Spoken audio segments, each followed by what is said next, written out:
우리 하나님 말씀 함께 보도록 하겠습니다. 예레미야 48장 26절에서 35절까지 말씀입니다. 예레미야 48장 26절에서 35절까지 말씀 우리 한 목소리로 함께 봉독하겠습니다. 모압으로 취하게 할지어다. 이는 그가 여호와에 대하여 교만함이라. 그가 그 토한 것에서 뒹굴므로 조롱거리가 되리로다. 내가 이스라엘을 조롱하지 아니하였느냐? 그가 도둑 가운데에서 발견되었느냐? 내가 그를 말할 때마다 내 머리를 흔드는도다. 모압 주민들아, 너희는 서금을 떠나 바위 사이에 살지어다. 출입문 어기 가장자리에 깃들이는 비둘기같이 할지어다. 우리가 모압의 교만을 들었나니 심한 교만 곧 그의 자고와 오만과 자랑과 그 마음의 거만이로다. 여호와의 말씀이니라. 내가 그의 노여움의 허탄함을 아노니 그가 자랑하여도 아무것도 성취하지 못하였도다. 그러므로 내가 모압을 위하여 울며 온 모압을 위하여 부르짖으리니 무리가 기레레스 사람을 위하여 신음하리로다.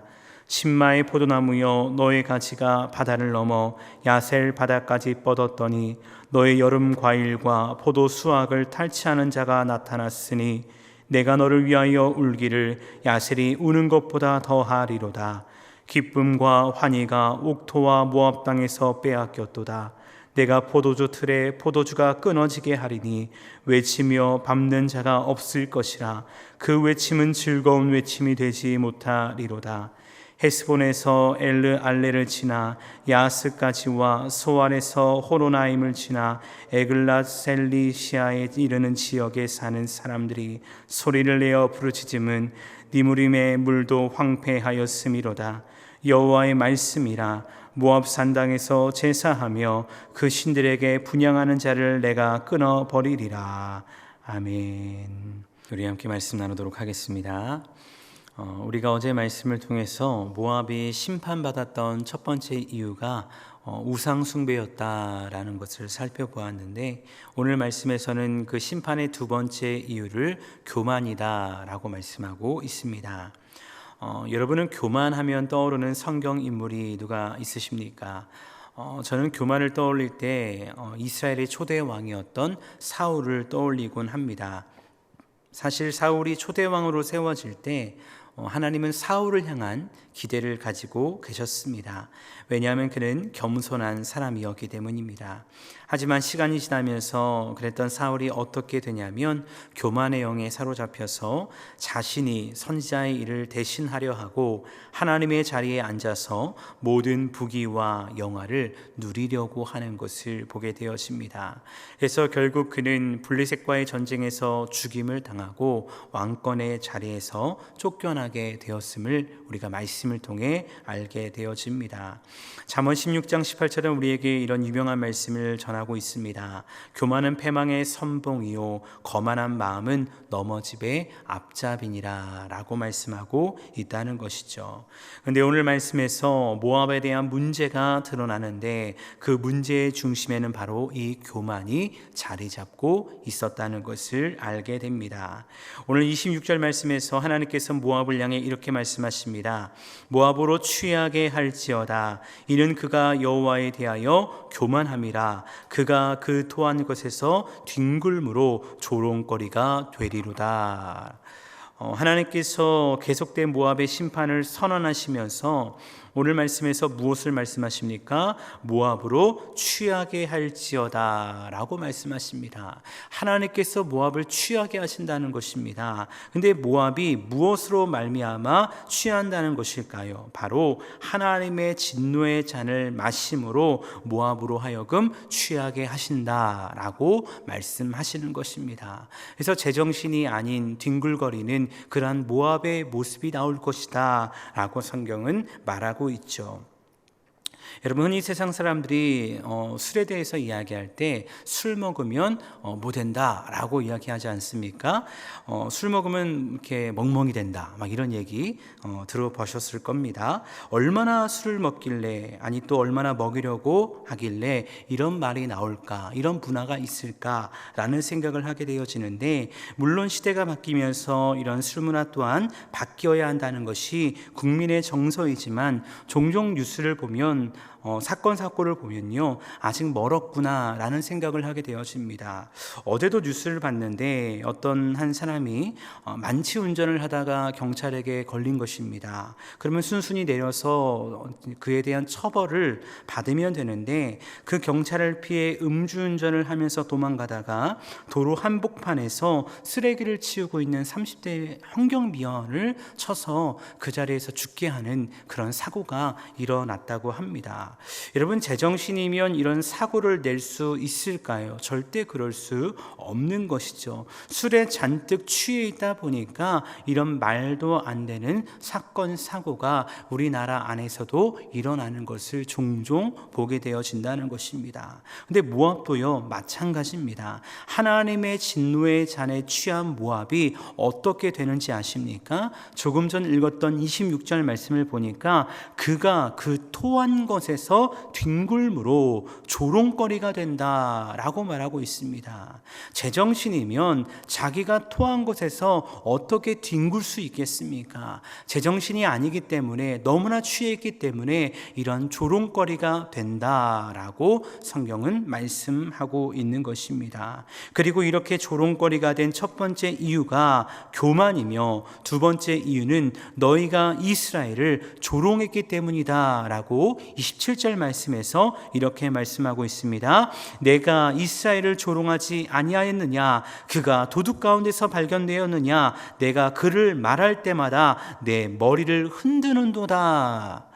여러분, 여기서 하나님께서 모압에게 두 가지의 질문을 던지십니다. 첫 번째 질문은 무엇이냐? 내가 이스라엘, 즉 남유다의 멸망을 조롱하지 아니하였느냐라고 질문하면서 모압으로 하여금 이러한 대답을 받으시는 거예요. 네, 그랬습니다. 우리가 조롱했습니다 라고 대답을 듣고자 하시는 겁니다. 그리고 두 번째로는 그가 도둑 가운데서 발견되었느냐라고 질문하며, 이 질문에 대해서는 모압으로 하여금 아니요 라는 대답을 듣고자 하시는 것이죠.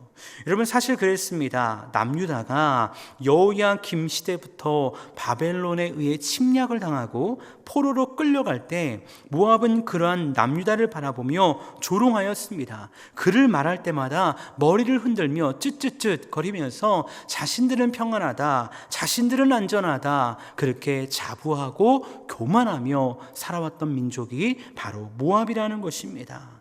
그렇게 하나님께서는요, 그들의 평안과 그들의 안전을 깨뜨리시며 남유다를 조롱했던 모압으로 하여금 더 큰 조롱을 받게 할 것이다 라고 성경은 말씀하고 있는 것이죠. 특별히 29절 말씀을 보면 이 교만에 대해서 더 구체적으로 말씀하는 것을 보게 되어지는데, 하나님께서 모압의 교합을 심한 교만이다 라고 규정을 하십니다.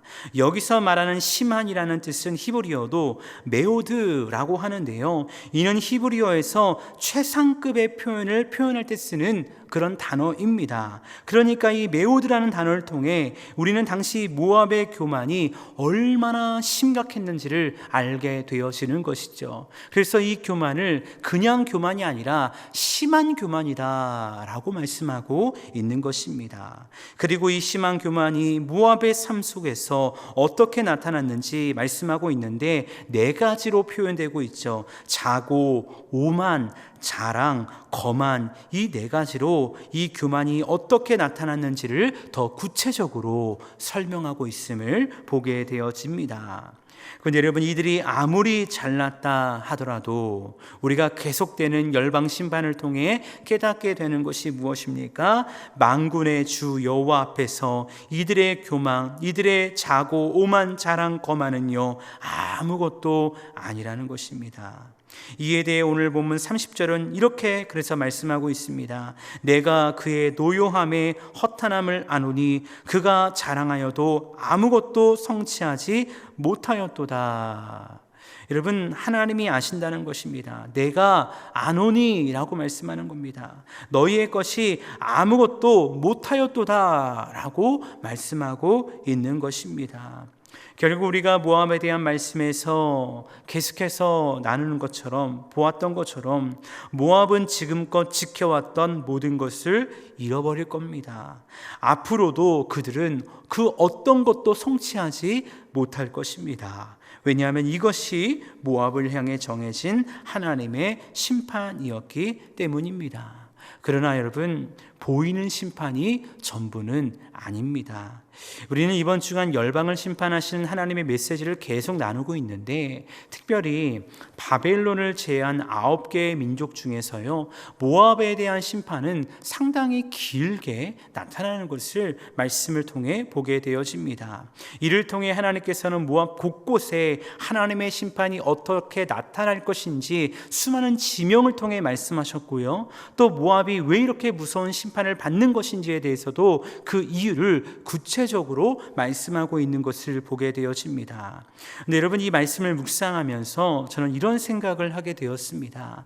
사실 하나님의 입장에서 볼 때요, 하나님은 온 세상의 창조주 되지 않습니까? 그러니까 죄악된 민족 모압에 대해서 내가 너 심판할 거야 라고 말씀하고 끝내시면 되는 것 아닐까요? 뭐 구구절절 어디를 어떻게 심판하겠다, 너희가 심판받는 이유가 이거다, 이런 이야기까지 해야 할까라는 생각을 하게 된다는 것입니다. 그렇다면 하나님께서 왜 이렇게까지 말씀하시는 것일까?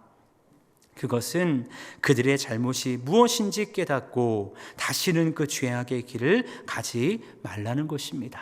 그리고 이것이 아브라함과 혈연 관계였던 롯의 자손 모압을 향한 하나님의 마음이지 않나라는 것을 생각하게 되어집니다.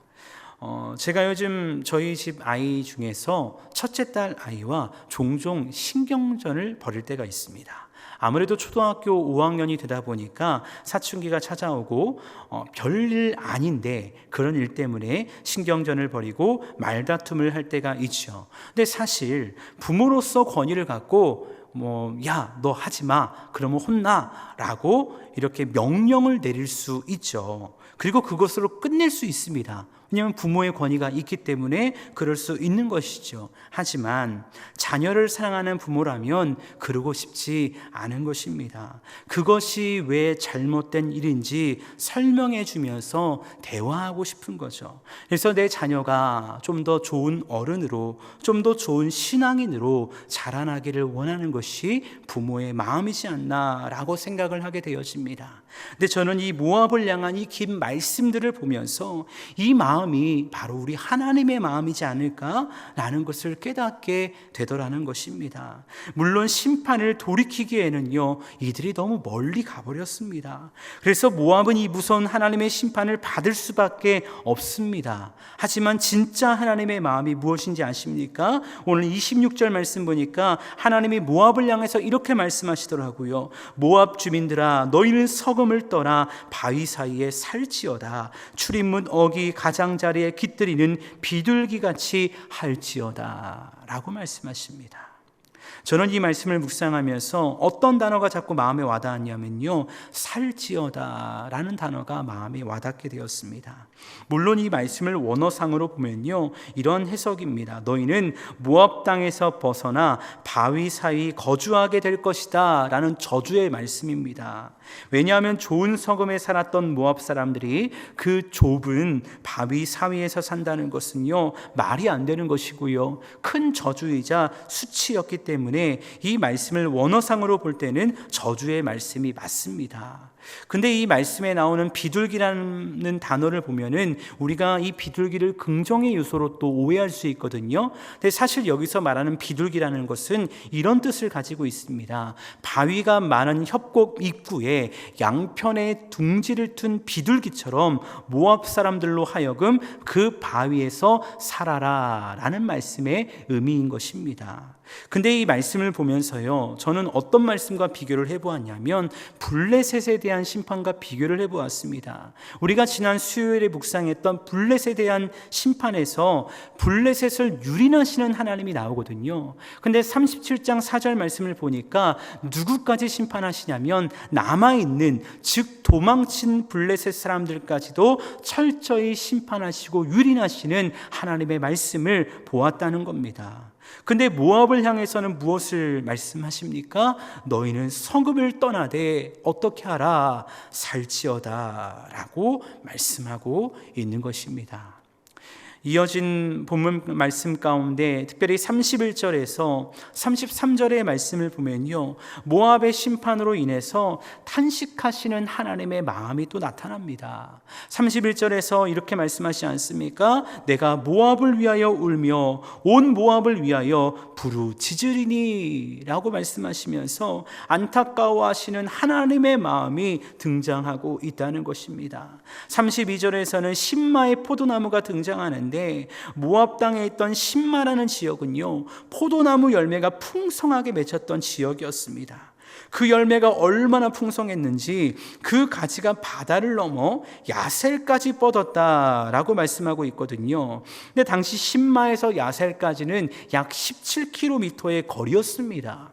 이를 통해 우리는 신마의 포도나무가 얼마나 풍성했는지를 알게 되어지죠. 근데 여기서 중요한 것은 무엇입니까? 이 풍성한 여름 과일과 포도 수확을 탈취하는 자가 나타날 것이라는 것입니다. 그래서 기쁨과 환희의 땅이 슬픔의 땅이 될 것이고, 이로 인해 슬퍼하시는 하나님의 탄식이 이 말씀 가운데 그대로 드러나고 있다는 것을 말씀을 통해 보게 되어진다는 것입니다.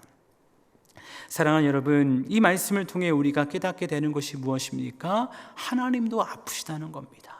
심판하시는, 징벌하시는 하나님의 마음이 즐겁지 않다는 겁니다. 하나님의 마음이 탄식하고 있다는 것입니다. 우리는 계속된 심판에 대한 메시지를 보면서요, 하나님에 대해 오해할 수 있거든요. 근데 우리 하나님은요, 죽이시는 하나님이 아니라 살리시는 하나님인 줄로 믿습니다.